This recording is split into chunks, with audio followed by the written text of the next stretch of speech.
Good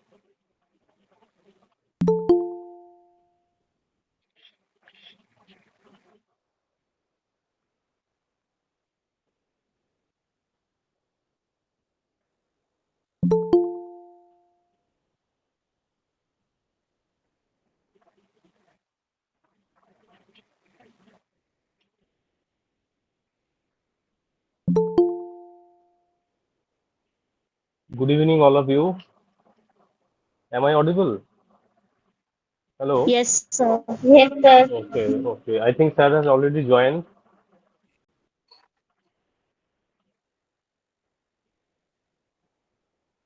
Birendra sir, are you joined? Yes, I have joined. Can you hear me? Okay. Yes, sir. We can hear you. Okay. So, a very good evening, all of you. On behalf of the PG Evening Course in History, I welcome all my students, research scholars, and colleagues to this special lecture. Since this is the inaugural lecture, I must first clarify its intention of introducing this special lecture series. This online lecture series is an initiative of the PG Evening Course in History, Jadavpur University, to enable our students to get acquainted with the latest studies and research in history and other allied field of social sciences. Henceforth, every month we will invite an eminent speaker to deliver talk on various issues. Today, we have with us Dr. Birendra Prasad, who is an assistant professor, Center for Historical Studies, Jawaharlal Nehru University. Dr. Prasad teaches the maritime and economic history of ancient and early medieval India, social history of religion in ancient and early medieval India, and other allied fields. He earned his master's and PhD from JNU on the theme of archaeology of religion in early medieval Bihar and Bengal, under the supervision of Professor B.D. Chattopadhyay. He has published numerous books and contributed in edited journals and edited volumes. His recent publications include Monasteries, Shrines and Societies, Buddhist and Brahmanical Religious Institutions in India and their Socio-Economic Context, Archaeology of Religion in South Asia, Buddhist, Brahmanical and Jaina Religious Centers in Bihar and Bengal, Rethinking Bihar and Bengal History, Culture and Religion, Social History of Indian Buddhism, New Researches, Studies in History and Culture of Ancient Indian Buddhism, Religion in Society, Social Dynamics of Buddhism, Hinduism and Jainism in India, Maritime Southeast Asia, History, Culture and Religion, circa 1st century CE to 15th century CE. I am not going to the details. Sir, we are thankful to you for accepting our request. We hope your thoughtful insights in the lanes of ancient and early medieval Indian history will greatly help our students to sharpen their thoughts and understanding. Now, I invite Dr. Prasad to deliver his lecture. Sir, please. Many thanks, Dr. Datta, other esteemed faculty members of the Department of History, Jadavpur University, and my dear students who have kindly taken some time off their busy schedule to listen to me. So my sincere thanks to all of you. It is indeed an honor to be present here in the inaugural lecture of this lecture series, which I believe that many scholars much more scholarly than what I am will be interacting with you in future. Today, I will be speaking on the socio-economic and religious transformations in a single district of Eastern Bengal, Sylhet. I will cover a period from 600 AD, around 600 AD to 1150 AD or so. And my basic focus will be to trace what kind of changes took place in this area and what bearings do they have on the interesting debate on the nature of Islamization. in medieval Eastern Bengal. As you are aware, and as the recent developments, quite unfortunate, in Bangladesh indicate, the theme of Islamization of Eastern Bengal needs to be studied in some detail. I became interested in this theme around 2004 when I visited Barak Valley area of Assam and lived among the migrants from Sylhet who had to leave their homes after the unfortunate partition of 1947. So I lived among them for almost 6-7 years, and to me it appeared that Bengal is not homogeneous. What we see in Calcutta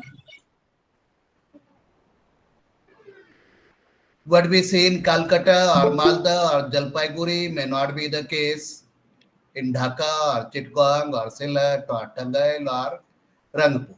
That was the first impression. So I gradually got drawn into this theme, and that somehow made me to think that Bengal cannot be studied in isolation. If one has to study Bengal, or one has to have a fuller picture of the historical developments and processes in early medieval Bengal, one also needs to take into account the situation in Bihar. Both Bihar and Bengal, a significant part of them were parts of the same empire for quite a long time during the early medieval period. So that explains the beginnings of my interest in this part. Now the basic question is, please mute your mic. Hello. Please mute your mic. Please mute your mic, all students. Please mute your microphone and video also. So it must be stated that if you take today's situation, and if you take West Bengal and Bangladesh as a whole, if you think about Bengali speaking population, roughly around 75% of them follow Islam, making Islam as the primary religious culture of Bengalis today.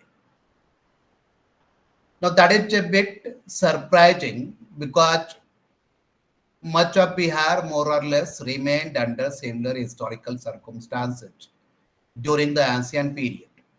So what explains this cultural shift? Why this kind of massive conversion to Islam took place? What were the background in which these developments took place? Should we think of a paradigm of some fundamental fault lines in pre-Islamic Bengal, which facilitated or allowed this kind of massive cultural transformation? That is the basic core. Now, so in this lecture, I will be saying the background, the page before the arrival of Islam in a single zone, in a single district of Eastern Bengal, Sylhet, and as you know, it was quite close to Barak Valley area of Assam today. So I would be taking into account both Sylhet and Kachar districts. Occasionally, I will be moving in, also including parts of Tripura, and occasionally we may have to see the situation even in Meghalaya to have a fuller picture.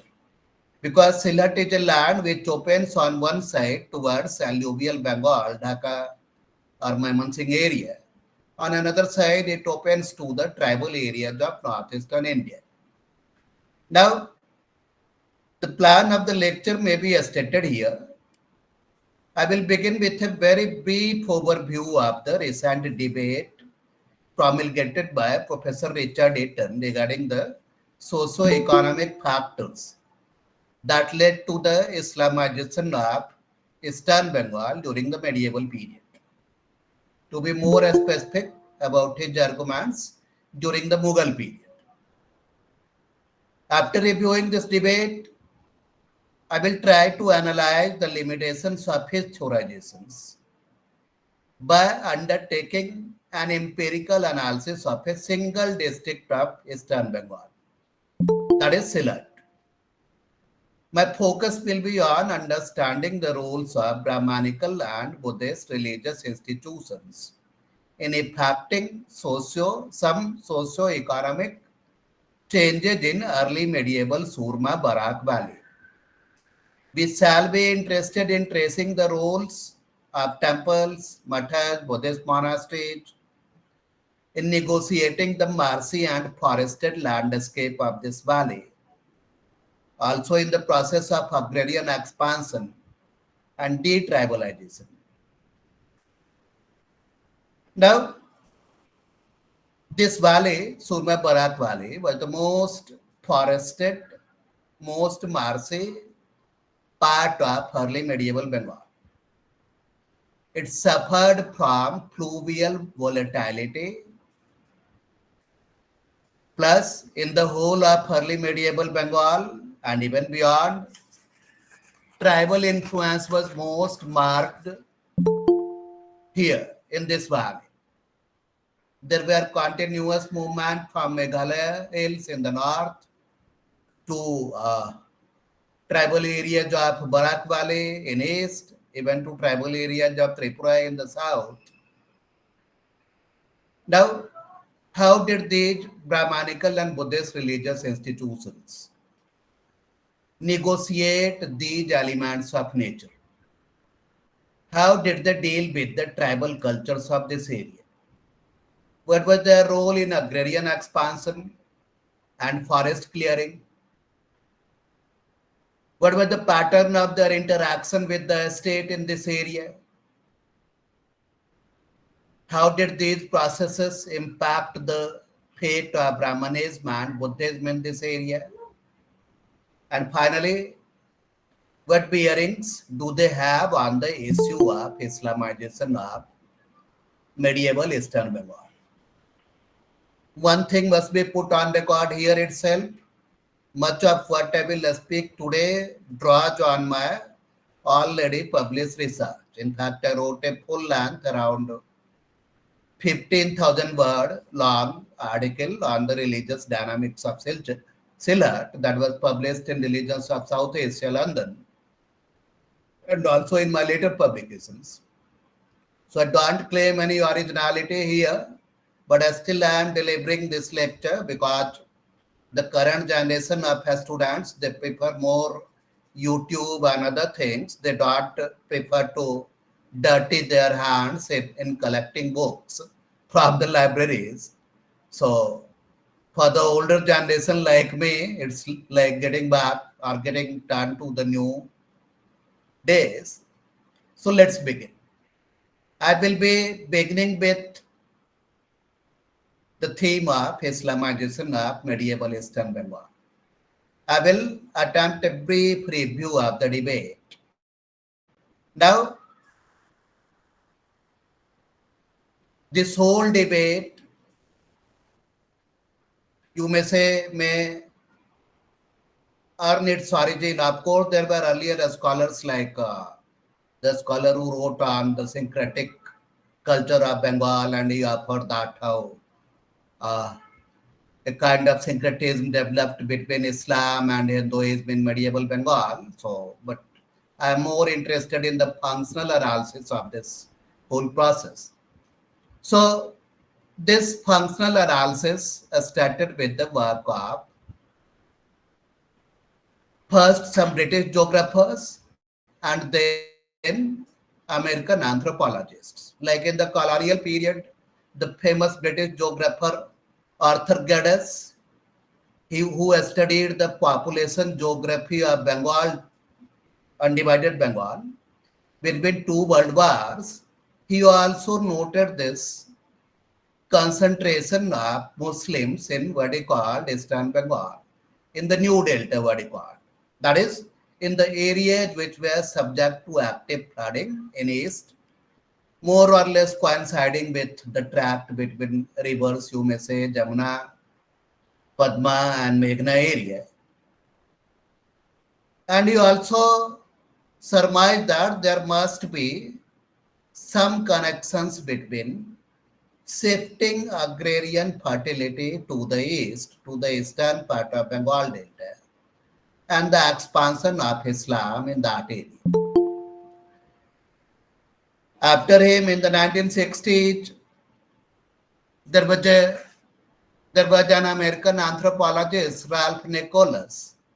He also did a significant field work in the active delta of Eastern Bengal as well as adjoining portions of Western Bengal. And he also tried to analyze this phenomena in terms of what they believe to be a frontier paradigm. These Americans, they were more aware of their own history, and you know that in American history, North American history, US history, this frontier paradigm, that entire West was a kind of frontier where people from eastern part of US, they would gradually move to that area, colonize that area, bring that area under cultivation. So this kind of paradigm was quite popular in American history writing. So somehow they applied this thing to Bengal also. Now Ralph Nicholas, he undertook a study of religious affiliations of different professional groups in the active delta of Bengal.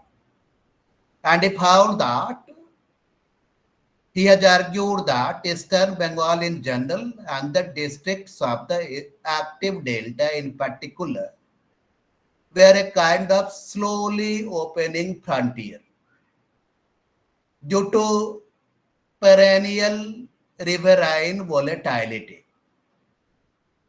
And this riverine volatility hampered the growth of stable human settlements and prosperous agrarian economy before the arrival of Islam.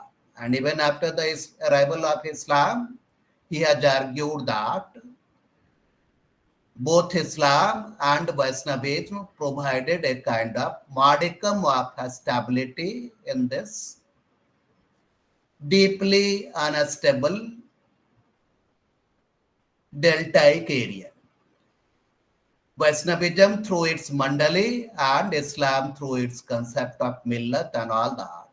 So he has found that Bengali peasantry, particularly in the active delta zone, it followed either Islam or Vaishnavism.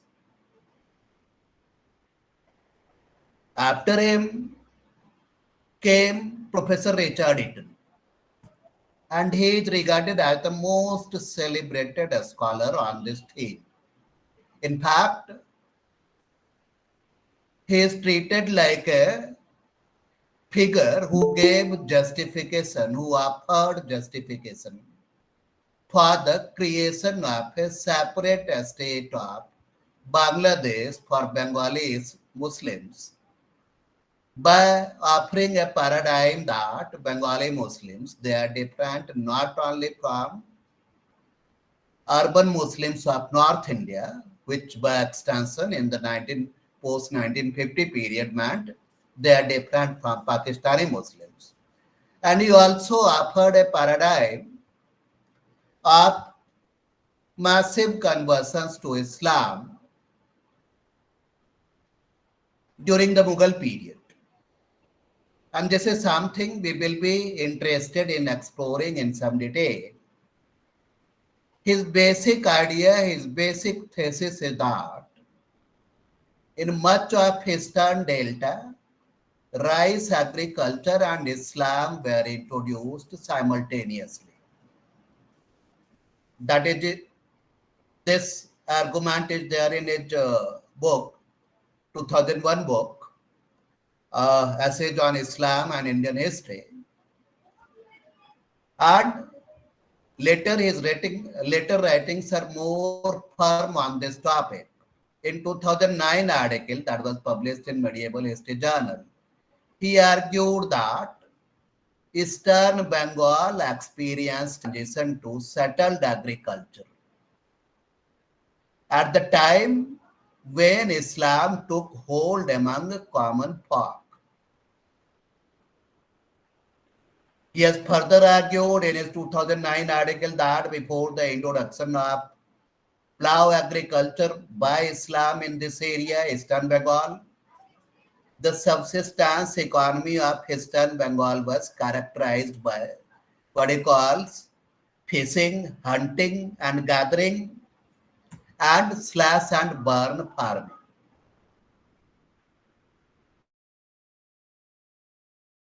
These developments, as per Richard Eaton, began to take place after the Mughal conquest of Eastern Bengal.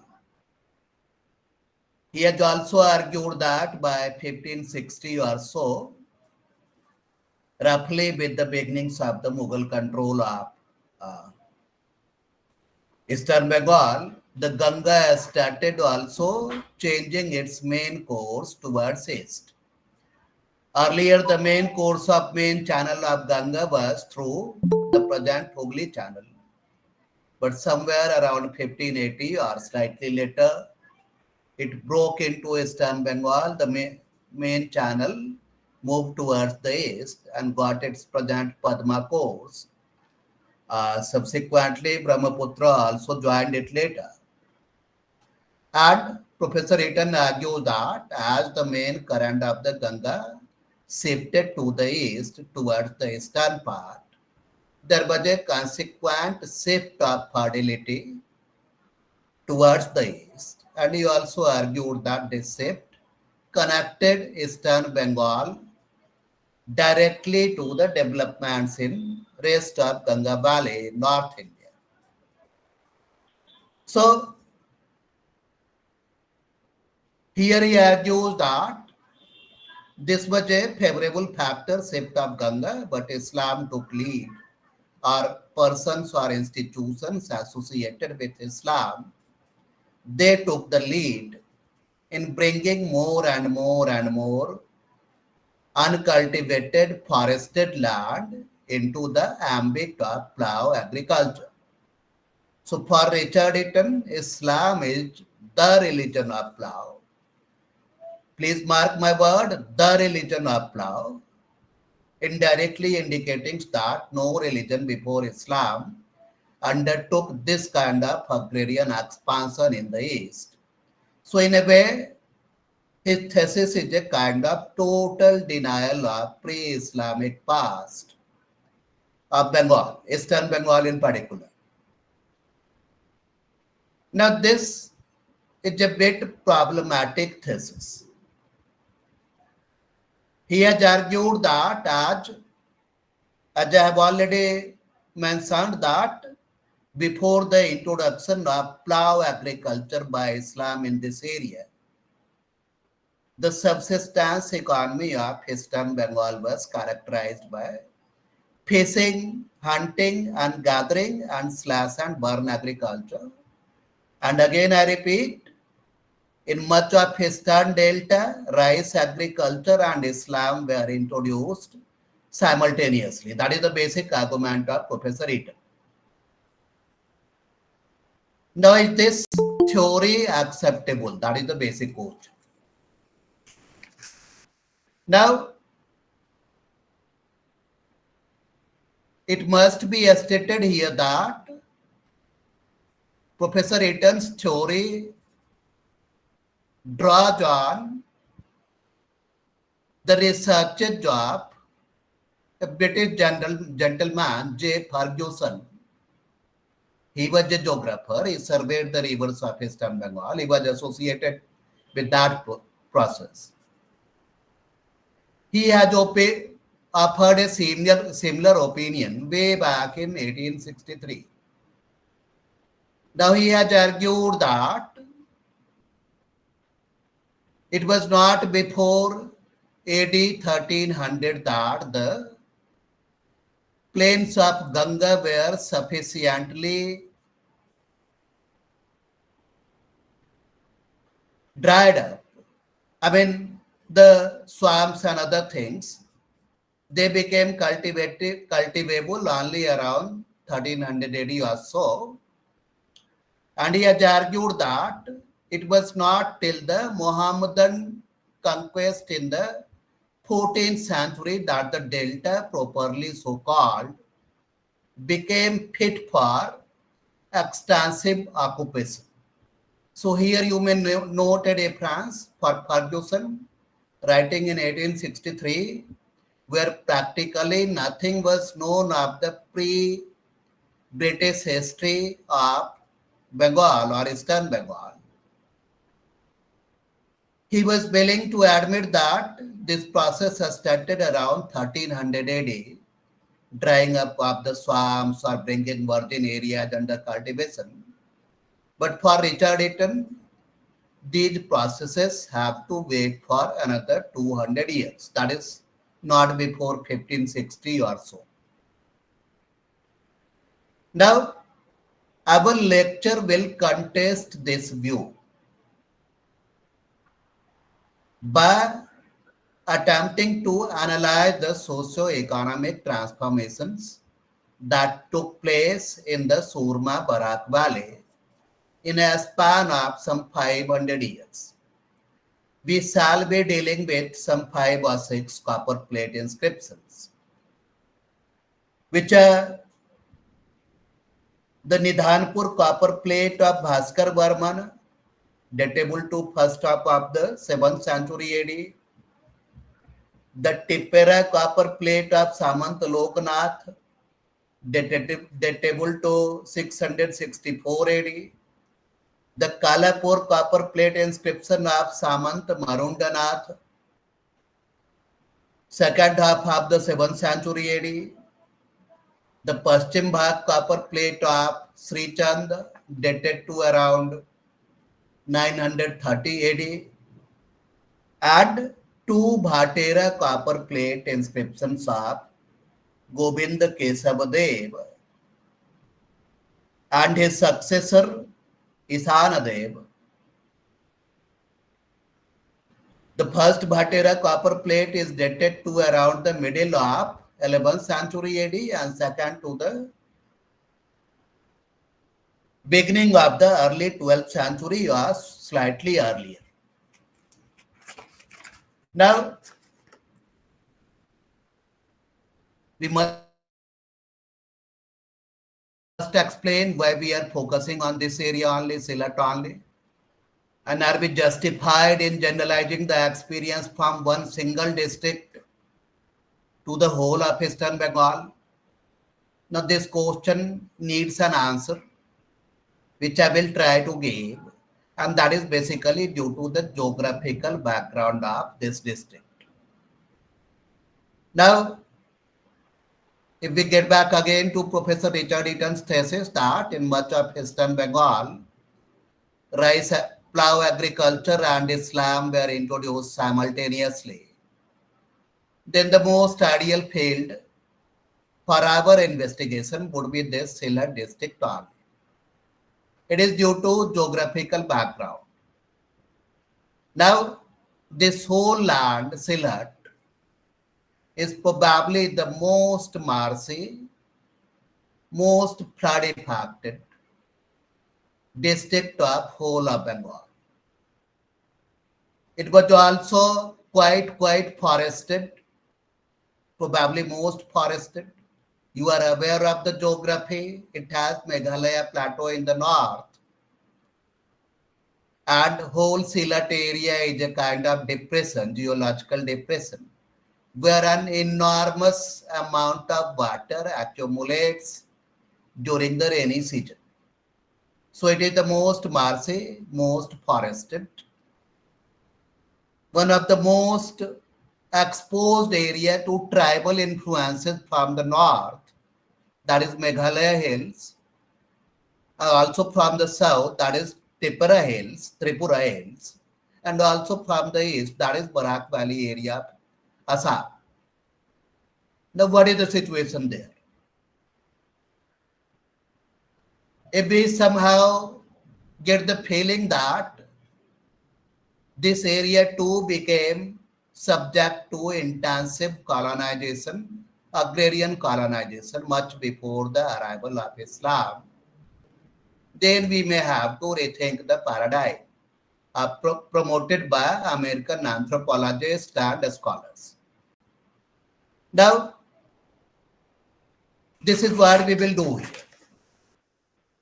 First, just have a kind of feel, those who have not gone to that area. It's very difficult to move to that area now, but you may just imagine that all British geographers, colonial gazetteers, or even modern historical works, they have noted the great low-lying, waterlogged, marshy nature of the landscape. Now, a particular Bangladeshi scholar, I'm forgetting his name, Alam is his surname, and he has written an article in the book Sylhet History and Heritage, published from Dhaka, that Sylhet has a land area. I'm referring to the undivided Sylhet district. Now it has been divided into many more districts. But I'm referring to the colonial undivided Sylhet district. So according to him, out of an area of around 13,000 square kilometers of Sylhet, that is the total territorial area of Sylhet district. So out of that, around 6,500 square kilometers are under one marsh or another.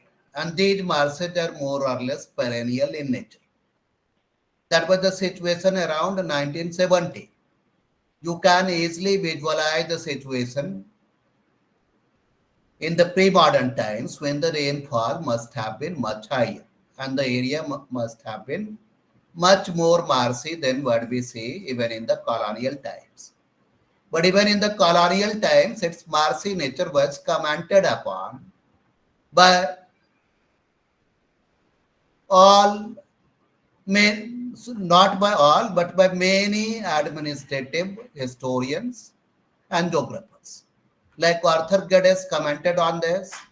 To give you just one example, the Lord Lindsay, the British resident of Sylhet, when he was moving to Sylhet for the first time around 1835 or so.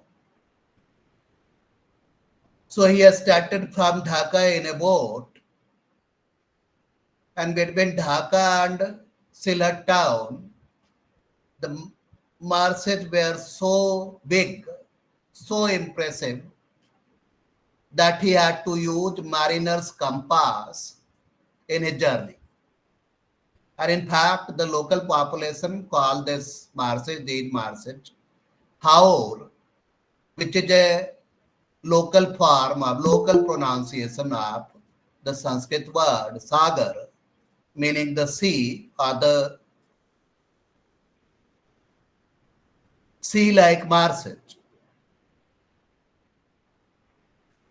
Now, this marshy character in the ancient time as well imparted a distinct peripherality to this whole Sylhet area. The American historian B.M. Morrison, who undertook a study of political centers and cultural regions in early Bengal, so he has noted 4 sub-regions within early Bengal, early medieval Bengal. One was Rad area, broadly you may say the area located to the west of present-day Bhagirathi Hooghly area. Second was Vanga, which was the land between today's Bhagirathi Hooghly and today's Padma up to the sea. Third was Birendra, you may briefly say the area between Mahananda in the west to Jamuna river in the east. And fourth was Samata Tharikale, so broadly Surma Meghna area, starting from Sylhet or Kachar in the north to Komilla in the center, and Chittagong coastal plains in the south. And he has also noted that this area, Samata Tharikale, was a land which has a culture distinct from rest of Bengal. Within this land, Sylhet was the most peripheral part. Here you don't find much archaeological material. probably due to heavily flooded marshy nature of the landscape. Barring these 6 copper plate inscriptions, you have hardly, to the best of my knowledge, 20 or so reported as sculptures, quite few if compared to neighboring Comilla district. Or you may say, even to Dhaka Bikrampur area. In terms of coin findings as well, it was a distinct periphery within Samta Tharikale. And this area initially became part of political powers based either in the Brahmaputra Valley of Assam or in the Dhaka Comilla area of Bengal Delta. So now let's summarize the historical and geographical background of the land.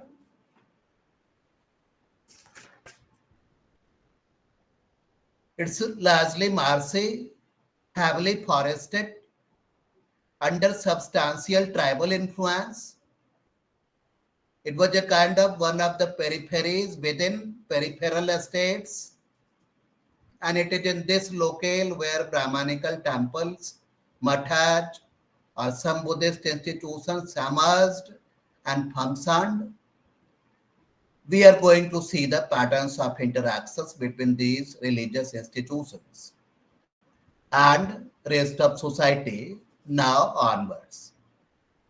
We shall be beginning with the analysis of 7th century pattern, where we have 3 copper plates. First is the Nidhanpur copper plate inscription of Kamrup King Bhaskar Varman. This particular copper plate inscription was found at Nidhanpur village, which is around 17 miles southeast of Sylhet town. Now this this copper plate inscription offers some interesting picture. The original grant was issued by the great-great-grandfather of Bhaskar Varman. The original grant was issued by the king Bhuti Varman. His regime was 518 to 554 AD. And that original grant recorded the donation of a large tract of land where a particular agrahar, Mayur Salmad agrahar, was created. We will see that it was largely in a forested zone. By the time of Bhaskar Varman, the original copper plate grant was lost and some new developments took place, which necessitated the issue of the second grant. By the time of Bhaskar Varman, important socio-economic changes had taken place in the locality. So in a sense, these 2 copper plates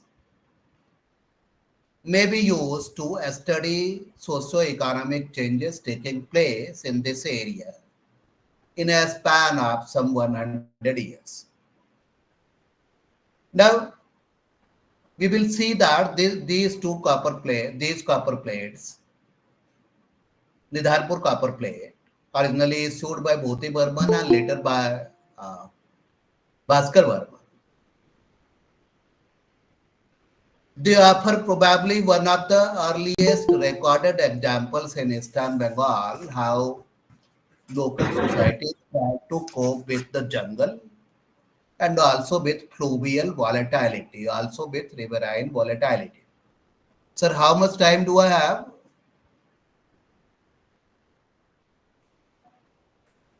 Hello? Sir, you have time, no problem. You can continue. No problem. I will try to summarize in the next 20 minutes or so. Okay. So, in the first plate, Boundaries of the donated tract, they are basically referred to in terms of natural geography, some river or some particular tree or these kind of things. But which again indicates that an agrahar was created through royal patronage.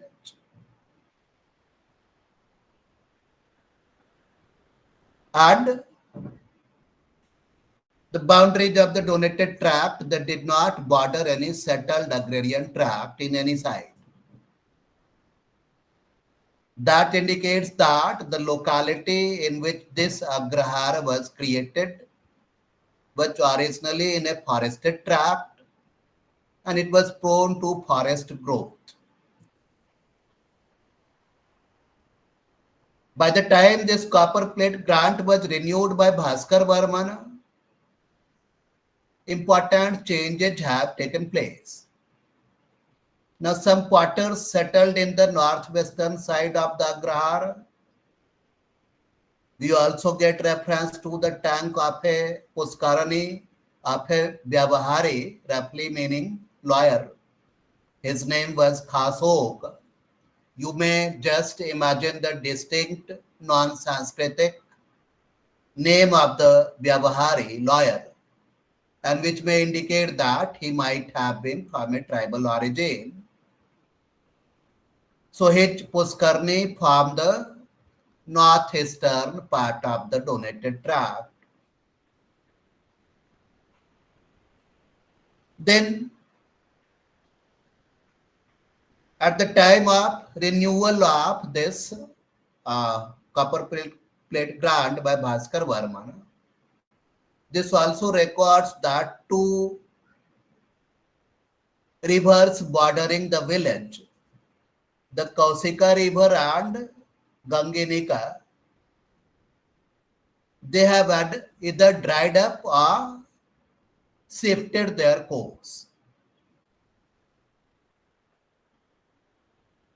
And this shift of course resulted into the creation of what you may call the char land, quite common in Bengal, riverine Bengal, which created a dispute between the residents of the area, which was sought to be resolved through the renewal of this copper plate grant. That is the basic context. Now here, as a historian, we may make out some broad patterns.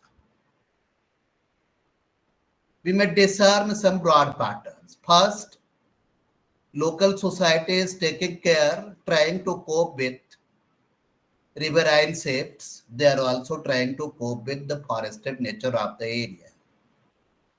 And in a span of some 100 years, important changes have taken place from the largely jungle area to you have now a Vyavahari, you have a Puskarni and all that.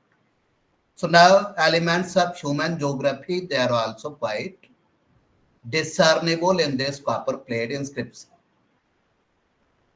Now, more or less similar pattern of interaction between the jungle and the man is discernible in two other copper plate inscriptions of the 7th century AD. These are the Tipera copper plate grant of Samant Loknath and the Kalapur copper plate grant of Samant Marundanath. Now we need to understand the context in which these two copper plate inscriptions were issued. We need to understand the political context. Earlier, Sylhet seems to have been part of the estates based in the Brahmaputra Valley of Assam.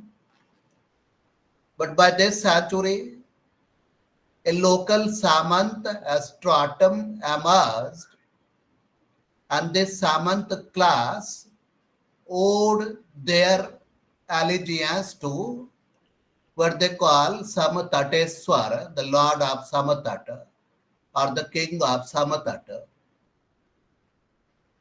But despite that, these Samantas, they were quite powerful in their own area.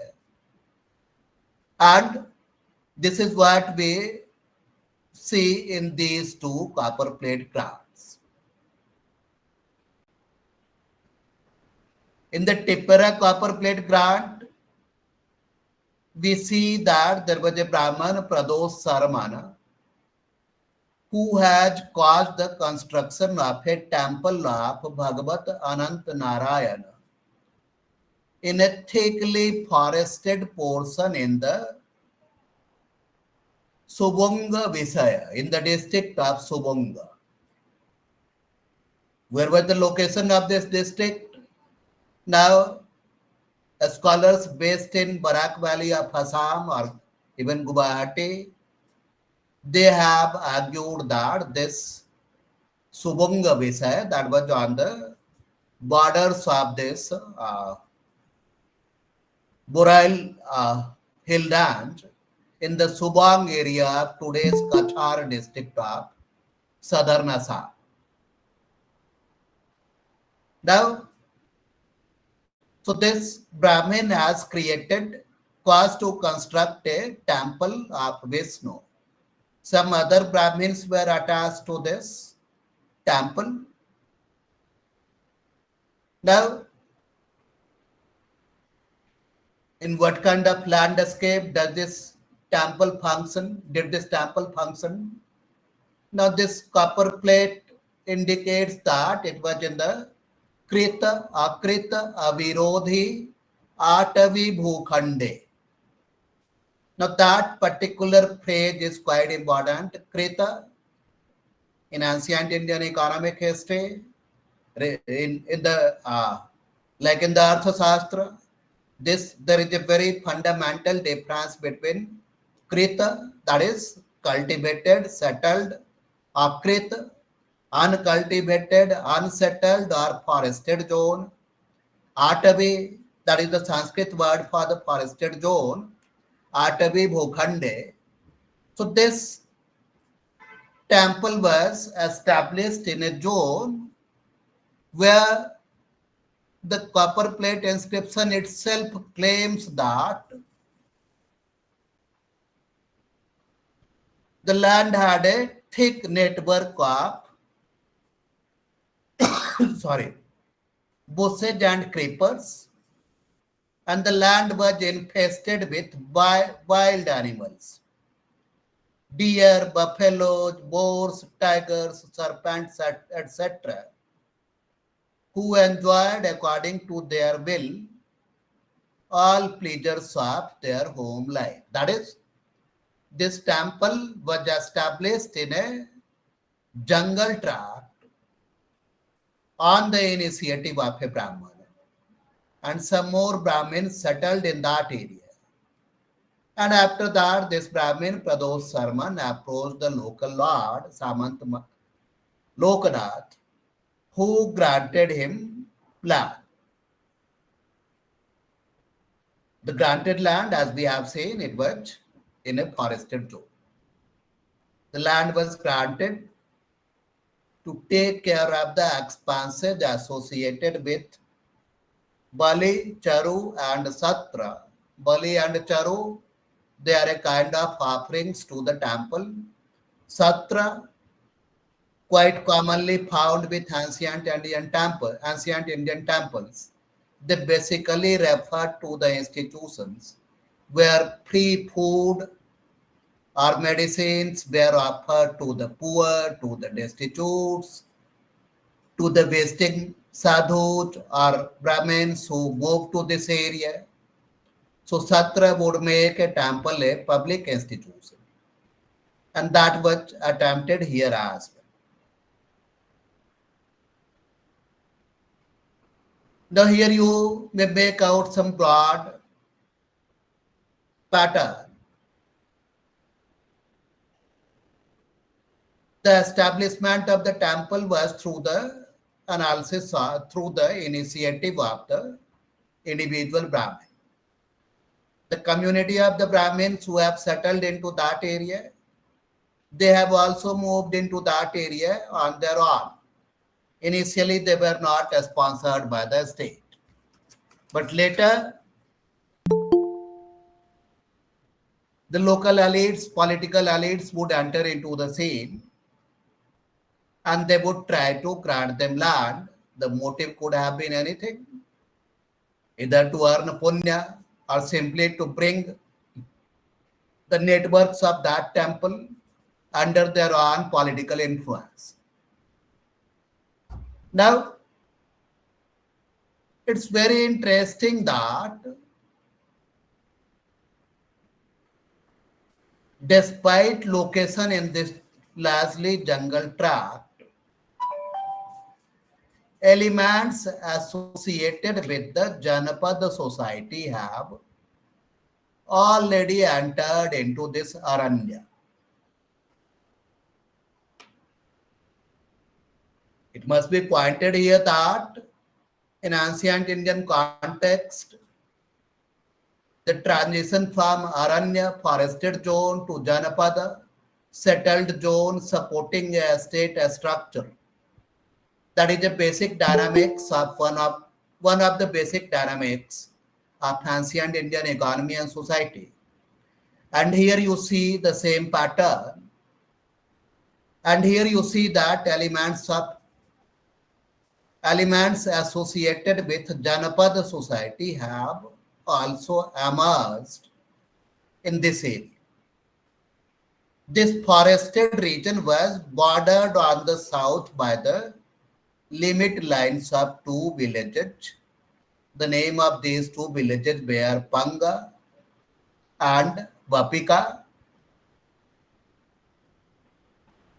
On the northern side, the donated tract was bordered by the boundaries of a Puskarni tank of Mahattar Ranasoma.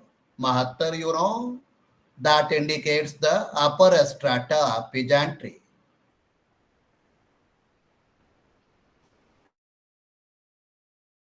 They were there and some Mahattar, they were also there. Now it is interesting that if you read Professor Richard Eaton's classic book, The Rise of Islam and the Bengal Frontier, it actually begins by quoting some lines from this Tipperary copper plate inscriptions, but quoting without context or not quoting it in full. So,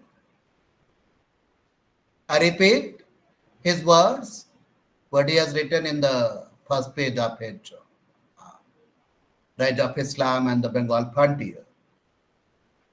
So he quotes that the Sylhet region of eastern Bengal was outside the pale of human habitation, where there is no distinction between natural and artificial, which was infested by wild animals and poisonous reptiles, and which was covered with forest outgrowth. Now, for him, this is the general picture of whole of eastern Bengal before the introduction of plough agriculture by Islam. Now, we should recall two things here. This copper plate is not concerned with Sylhet as such, but with Kachar area of southern Assam, where this land grant was made. And even a preliminary reading of this inscription would show that this area, despite having heavily forested landscape, was not outside the pale of human habitation. It had settled villages, it had Puskarnis, it had Mahattara and all that. So his generalizations are not true for even Kachar, leave aside whole of eastern Bengal. Here you have settled agriculture, here you have a peasantry, class of peasantry, differentiated, stratified, that's why you have a Mahattar. And we have our reasons to wonder if we could accept his thesis that in much of his Eastern Bengal,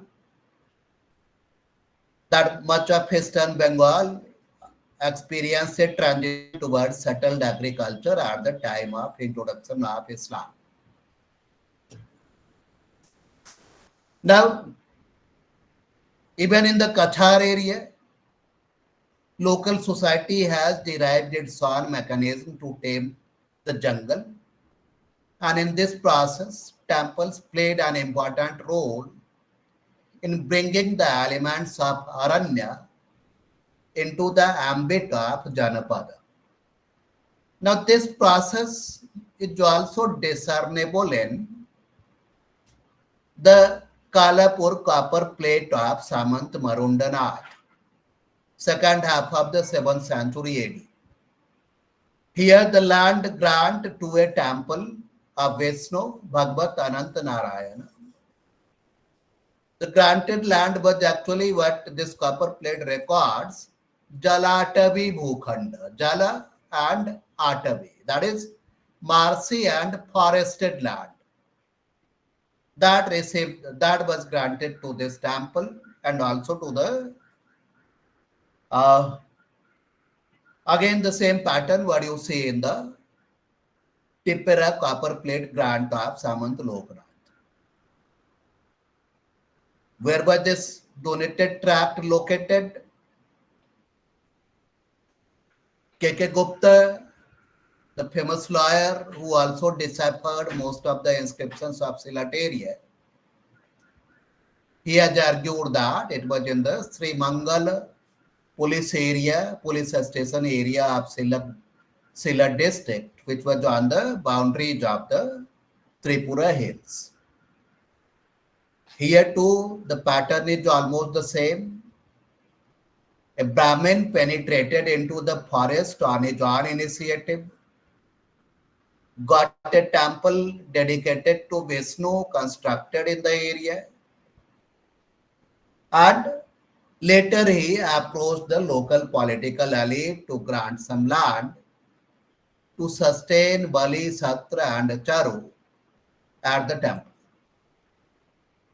As this copper plate grant is much damaged, so we cannot make out more inferences out of this. But here again you see the interaction between the human and the jungle, between the Janapada and the Aranya. Now, more or less similar pattern you see in the 10th century AD, Paschima Bhaga copper plate grant of Sri Chandra. Sri Chandra, the Chandra ruler.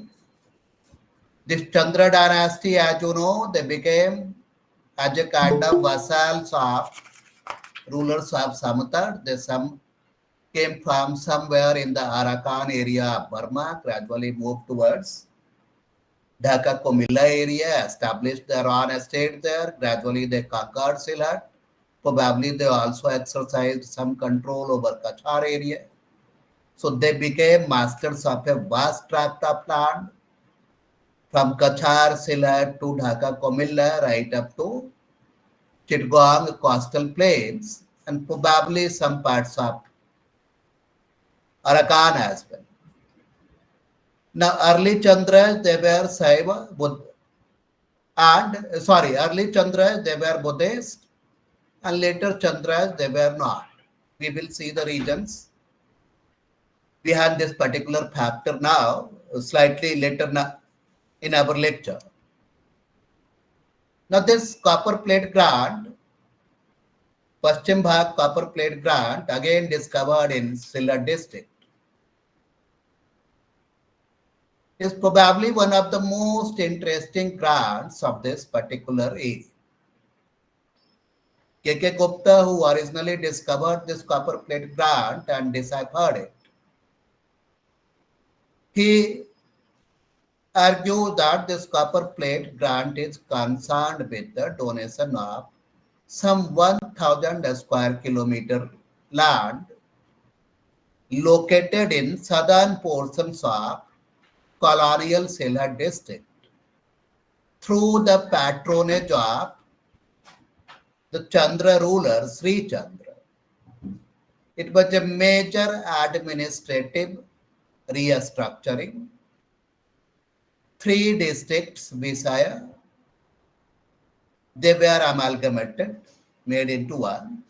They were given the name of Sri Chandrapur, most probably on the name of the donor king, and they were granted to a community of some 6,000 Brahmins,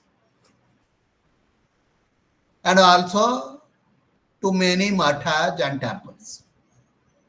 You, for a fuller analysis of this paper, you may read my paper. Of this copper plate, you may read my paper, one of the most complex copper plate inscriptions of Bengal. Now, the pattern is that to make a very brief statement. The pattern here you see that 6,000 Brahmins, 4 Bangala Matha, and 4 Desantariya Matha, and probably also a Matha attached to a temple of Brahma, together with temples of Shiva and some other deities. They received this land, around 1,000 square kilometers. What kind of land was donated, that is not specified in this inscription. But one word mentions Bhumi Chitra Nyayena on the principles of Bhumi Chitra, roughly meaning that a virgin forested tract was brought under cultivation. In this area, a virgin tract was granted to these Brahmanical religious institutions and a community of 6,000 Brahmins. Now, the interesting thing is that a Buddhist establishment was already present in the same zone. This establishment has been referred to with the name of Ratnatraya. You know the three Ratna, Buddha, Dhamma, Sangha. So a Buddhist establishment was already present in the general area, but it did not receive any land from this Paramasaugat, that is a great devotee of the Buddha, King Sri Chand. In fact, most of the rulers of Chandra dynasty, they took pride in recording themselves as Paramasaugat, a great devotee of Sugata or the Buddha. So they were Buddhist in their personal affiliation. But still, this Buddhist king is ignoring a Buddhist establishment already present in the same general area. And instead, he is trying to colonize. To me, it would appear to be a kind of virtual Janapad Nives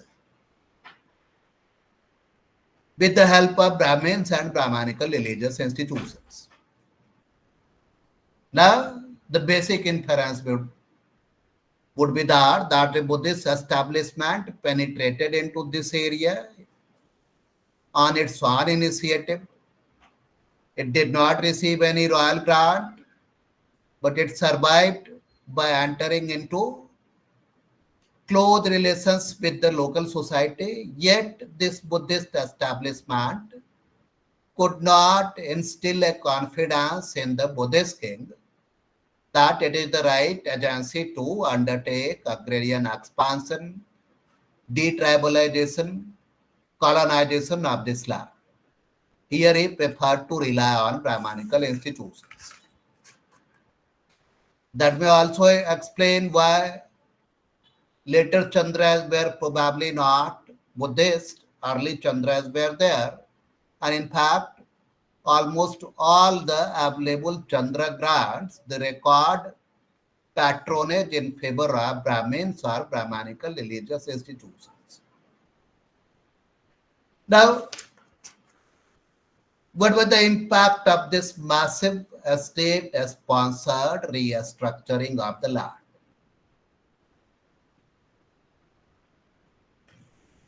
Now, this copper plate grant offers some indirect details regarding this. Here in this copper plate, Paschim Bhag copper plate, one patak of land was composed of 10 drone, das drone patak, that is the word used in this inscription.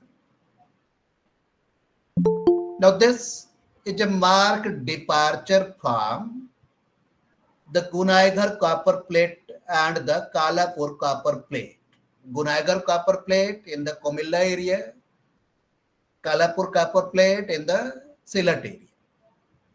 In both copper plates, one patak was composed of 40 drone. And now in the Paschim Bhag copper plate, one patak is composed of just 10 drone. That is, there was an increasing pressure on land.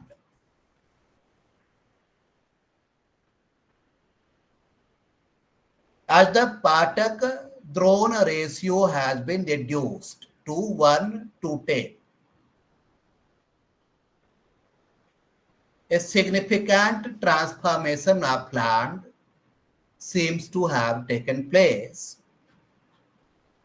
And it would not be surprising if we see the emergence of a local estate in the same general area in the next century. And that is what we see in the two Bhatera copper plates,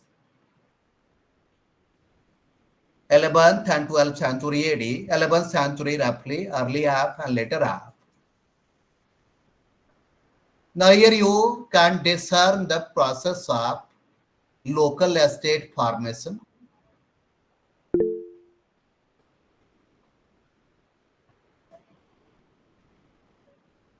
Some related socio-economic growth processes and patronage to Brahmanical temples and deities by the local estate. Now in the first copper plate grant, you come across Sri Harajya, which is an abbreviated form of Sri Hattarajya. Govind Keshav Dev, who issued this copper plate, he is referred to as Sri Nath, that is the Lord of Sri Hatta. And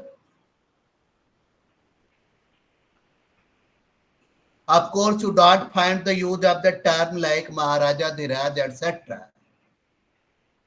So the estate that has emerged was in a nascent stage. But what is interesting is that you find donation of land to a temple caused to be established by him.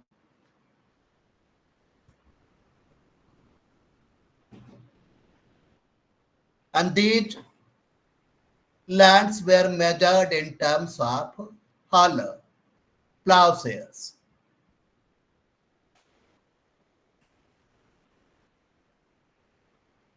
This temple was dedicated to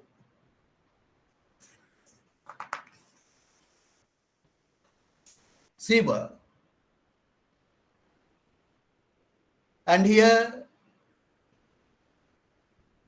this copper plate records the donation of 375 hala of land along with 290 houses, that is household,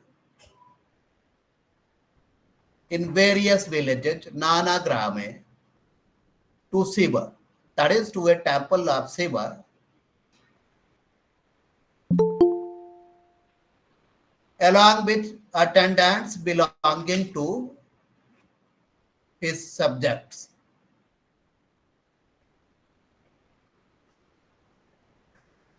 Now, where this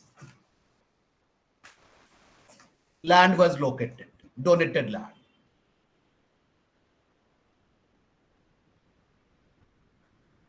Now, K.K. Gupta, who has studied this, uh, another Gupta, I'm forgetting his name, the inscription was first published in Epigraphia Indica.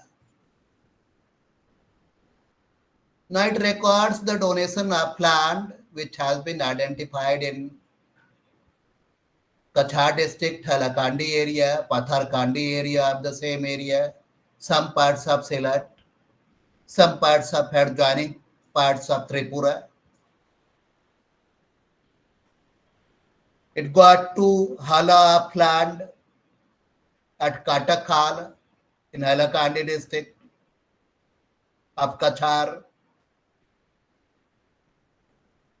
Ten Hala in Sal Chapra area of Kachar district,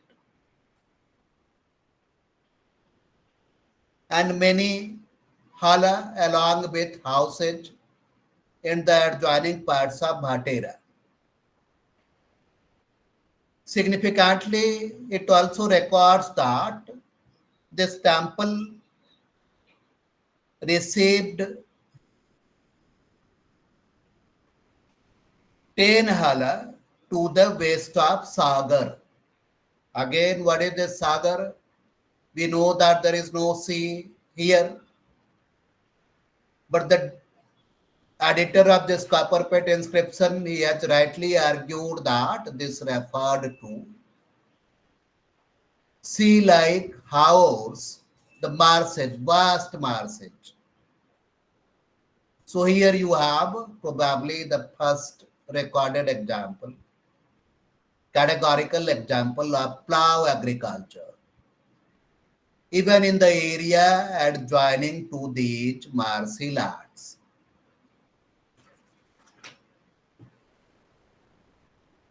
But as a whole, this inscription also indicates a marked differentiation within the granted tract. It is only in Sylhet district, especially around Bhatera, where we find references to the ground of houses, kuti, along with some halaj of land to the temple. In the Kachar district or in the areas of hill Tipera, only some hala of land were granted, not houses. Probably these areas were not settled enough for a grant of household labor to the temple here. And here the temple had to undertake a more proactive role in undertaking agrarian expansion.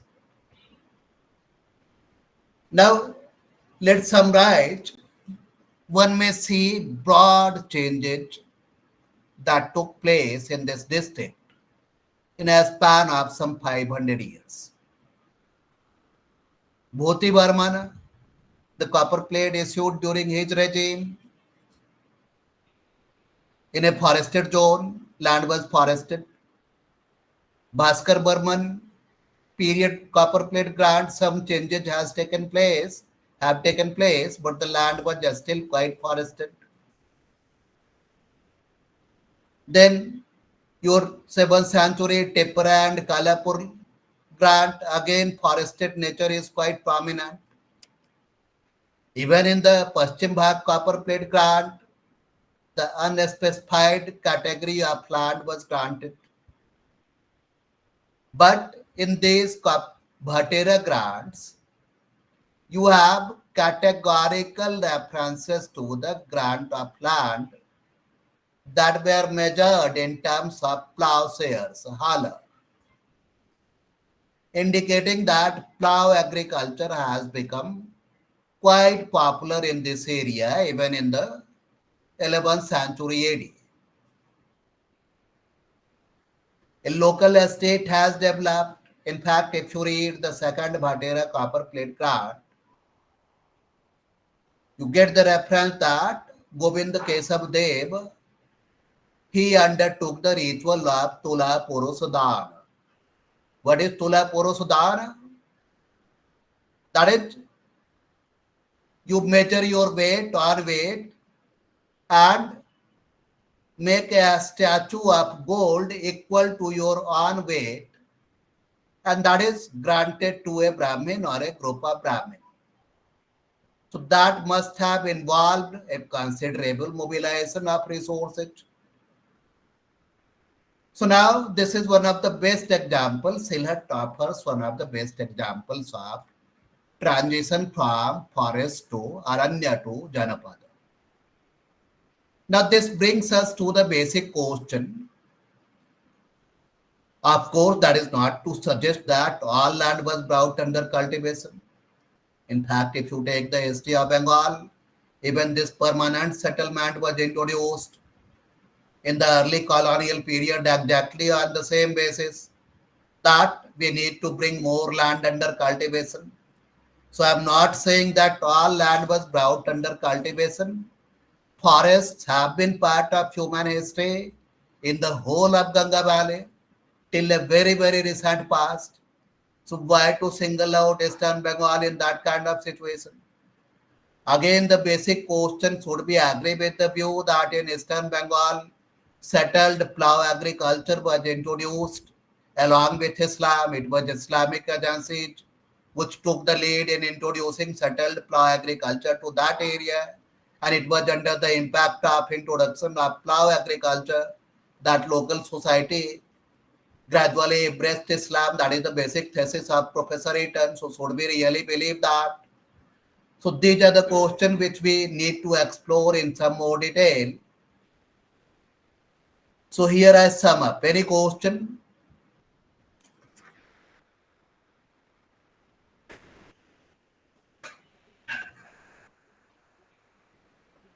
The house is open to questions. Okay, okay, sir. You have finished already. Okay. I think you have provided a very vivid description of the very critical issue.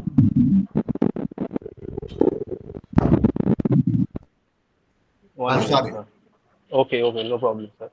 Thank you, sir, for your thought-provoking lecture. I am sure your insights have helped our students to understand this critical issue.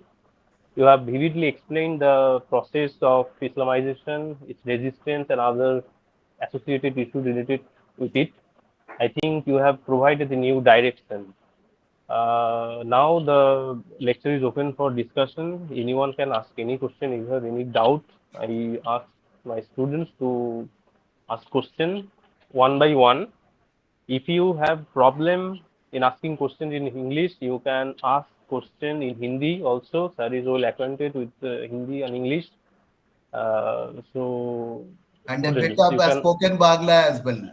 I have Okay, been okay. to Then Bengali Bangladesh questions. 3 times, but I Okay. don't know if I will be able to catch your Bangla now. Acha, acha, It acha. has been a long time. Okay, okay, sir. So students, you can ask questions or write your question in the chat box, both in YouTube and the Google link.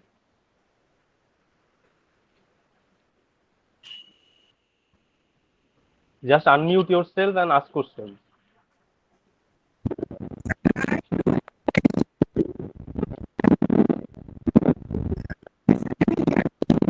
Hello. Audible. Yes, we can hear you. You can continue.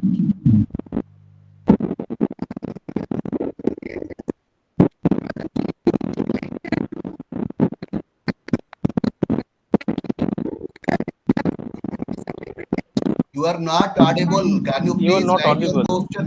I'm not audible. Am I not audible? Sir, there is a question in the chat box. You can visit the chat box and answer the question. You can write your question in the chat box, Google link chat box. Sir, can you see the question in the chat box? I am saying, Okay, okay, give me some time. okay, okay.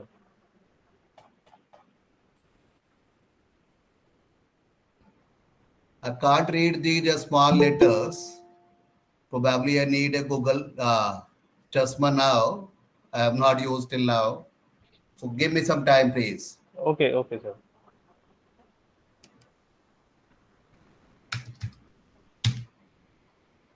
Rishi, you can ask the question over the audio also. No problem.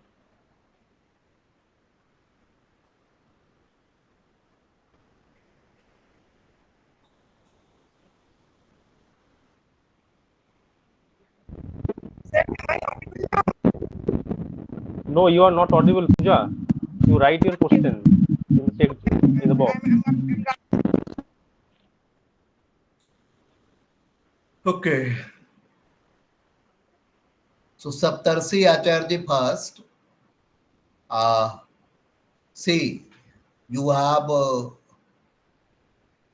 more or less supported Professor Richard Eaton that it was agrarian Islam.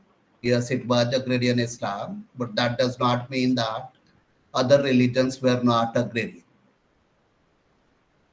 So that also include that third role performed by Islamic agencies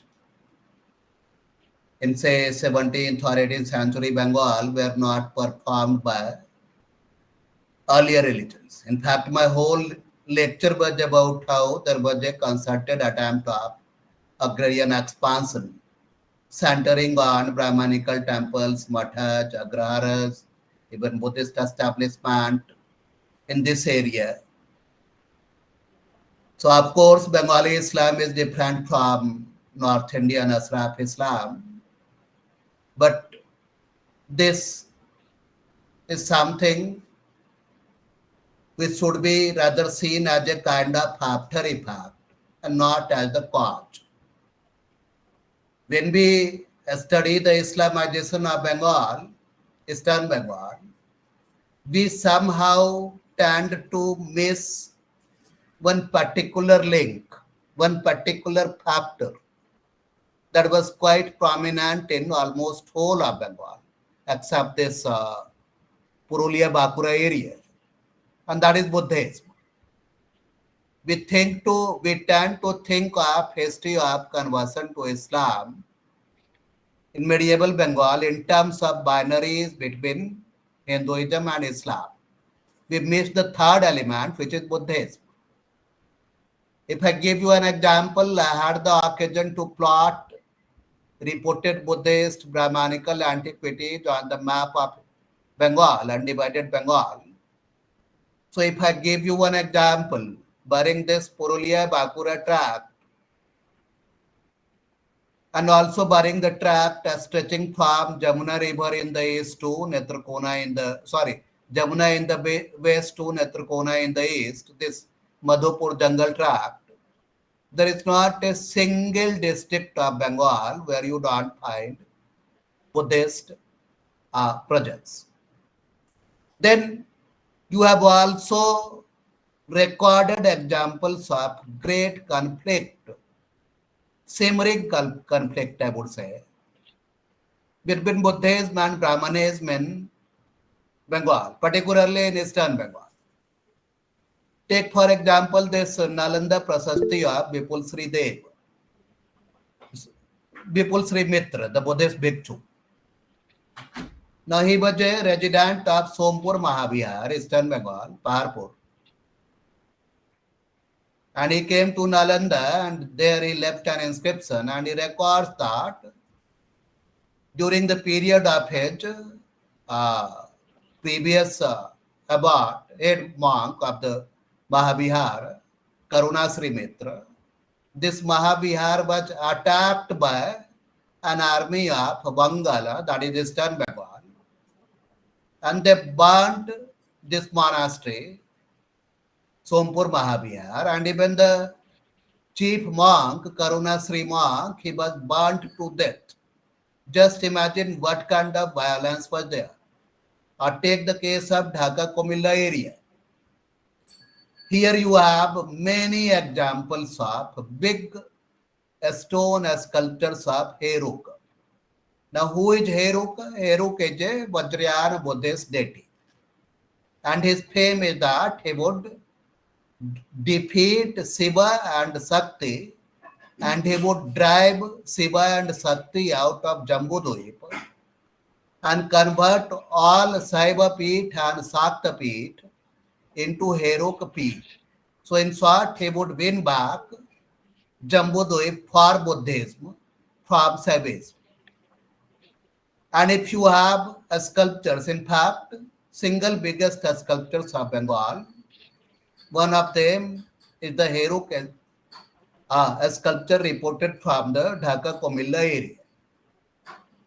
So you are constructing temples to worship them, and if you are making this kind of public statement, imagine somebody today worshipping Heruk. So what kind of religious confrontation was there? And what was the impact of this? This question is never looked into the history of religions in the context of Bengal. This should be the background in which we should consider later Islamization of Bengal. You have texts like Sonia Puran, which is actually celebrating the arrival of Muslims into Bengal. Just a minute.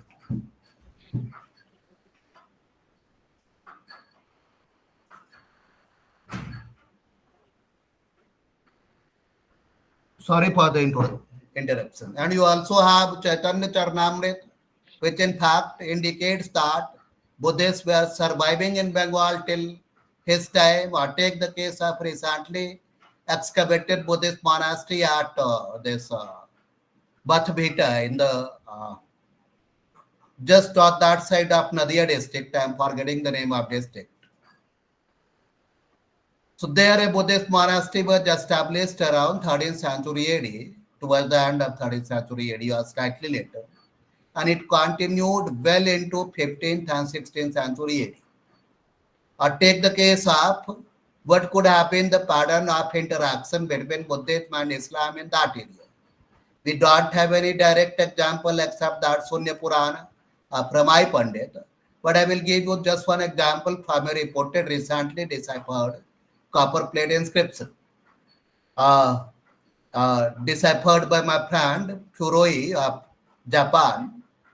So here a land grant was made to a Muslim, probably a merchant, to construct what has been recorded as Allah Vihar, a Vihar dedicated to Allah or Allah. And here you can make out that this masjid or madrasa, whatever it may be, that was not given any parallel with any temple, but with a Vihar, Buddhist monastery. So that is one of the earliest examples of how there was a kind of overlap between Buddhism and Islam in this area. Now, this is something we need to find out through a greater analysis of Bengali Buddhist sources, Charyapad and many other things of the later period also. And texts like Hatyog Pradipika, I'm forgetting the name of text, but Sonia Puran offers a good field of study, which has not been studied in any detail, contextual analysis till now. You can't see Bengal just a Brahmanical land, or you can't see Bengal just a Buddhist land. You need to see the pattern of interaction between both, and you also need to see how this created conditions for the spread of Islam in this part of Bengal. Islam clearing jungle and all that, you know that even during the period of Balban, Delhi Sultan, there were great jungles just on the borders of Delhi. So this can't be a paradigm to understand Islamization of Eastern Bengal.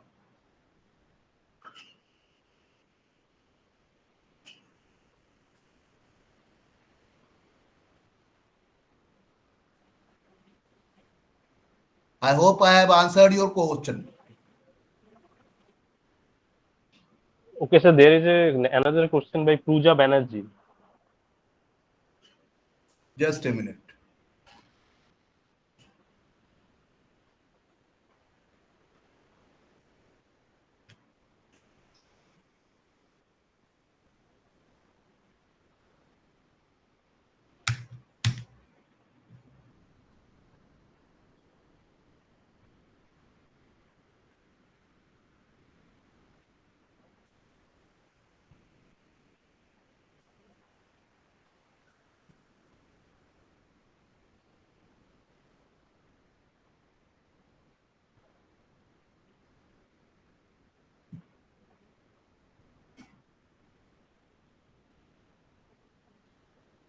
Okay.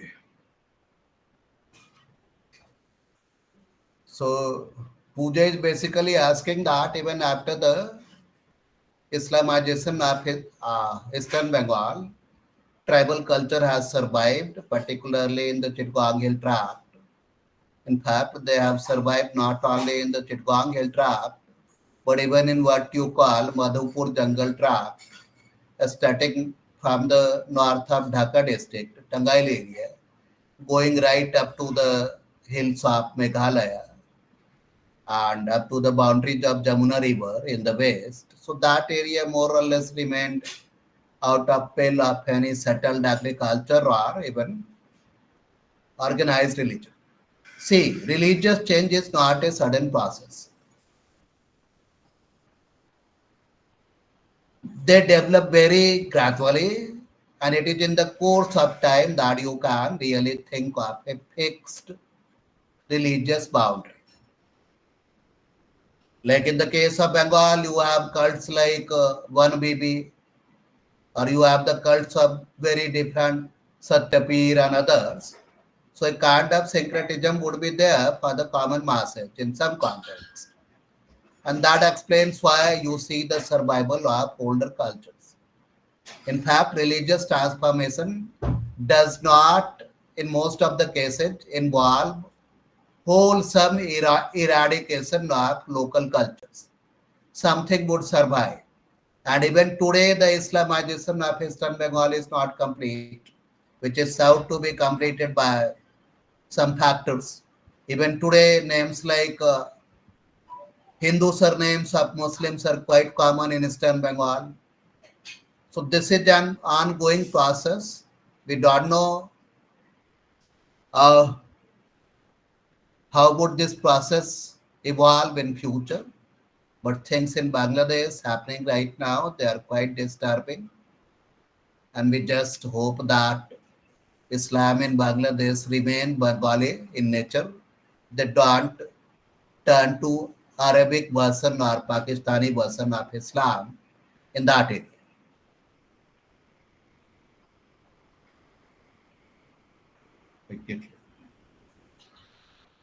Any other question? Yes, sir. Sir, there is another question has come by Bishan Bhandari. Okay. Just a minute.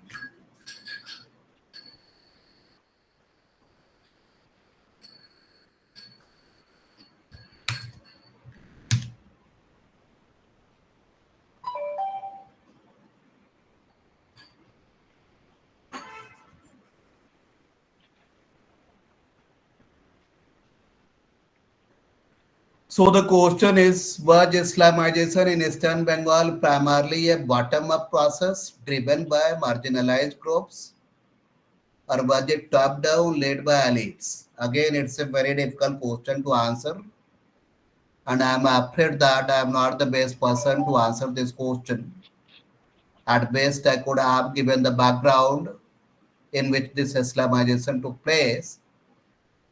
So, as I stated, this question would be more appropriate for historians specializing in modern and medieval history.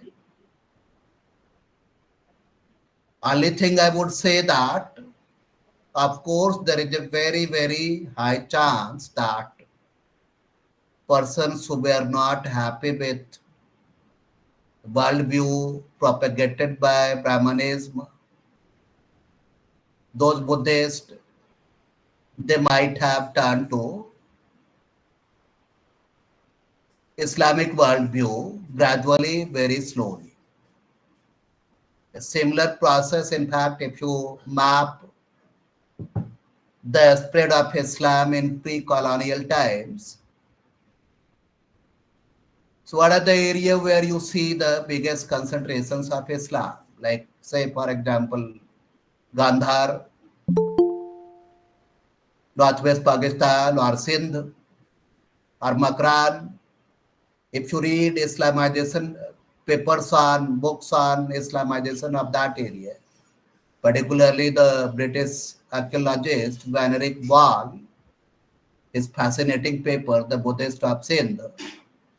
Now he has looked into this question indirectly, and in fact he has argued that before Dahir Sen, the last Hindu ruler of Sindh, this land was primarily Buddhist in affiliation, where Buddhism had a very deep rooted presence. So what happened to those Buddhists after the establishment of Harvick rule? So it was in fact in those areas where once Buddhism was very strong, there you see biggest success stories of Islam. Now that is something which needs to be explored in some detail. It needs to be explored in some detail, and I hope that some of you would undertake this process for your future PhD studies. I am not able to answer your question at this moment. Okay, sir. There is no question in the chat box. Nikhil Yadav has written a question, sir.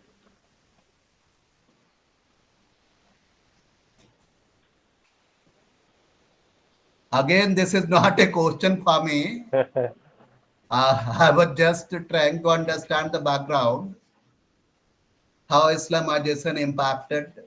You asked some medievalist or modernist, Joya Chatterjee and all that you read. So that would provide you the answer. Okay. Sir, one of my students has asked a question via WhatsApp chat. She wants to know the role of the Sufis in the Islamization of Bengal, especially in the eastern part. They received land grants. They did undertake agrarian expansion. They also, through their charisma, they also played a great role. But that does not deny that earlier religious donis like Brahmins or Buddhist monks, they were not undertaking similar process in the same area. Okay. Okay. I think you have already taken more than 5 questions, and we should stop here. Is there any question by anyone? I think there is no question, so we should stop here now. I hope in the coming future, sir, will hear you again with some interesting topic. Someday I So would like to speak on that tribal area, Purulia, Bakura area. okay, okay, that would be So interesting. So I regarding, wish you all the best. yes, sir. Okay, okay, sir. Okay, okay, sir. So Continue, many, sir. many thanks for inviting me to your program. And it was a pleasure to interact with these ignited minds of Jadavpur. Thank you very much. And I also thank my students, research scholars, and colleagues for making this lecture successful. Thank you. I conclude this lecture here. Okay, thank you. Good night. Thank you, sir. Thank you. Okay, welcome.